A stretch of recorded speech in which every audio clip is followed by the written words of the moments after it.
In today's video, let me walk you through on how to use the AOL mail search. If you're searching for a particular email, whether you received or sent, you can use these search features, which is the search bar on the top. Now, the basic thing that you can do is enter in some keywords so that relevant emails pop up. By doing this process alone, you should be able to find the email that you're looking for. But if you have tons of emails, this could get a bit harder. So what you can do is use the advanced feature.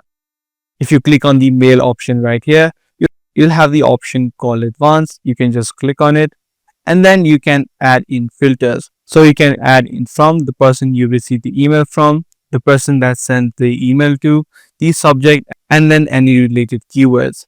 Also, you can select the date range and even add in custom dates.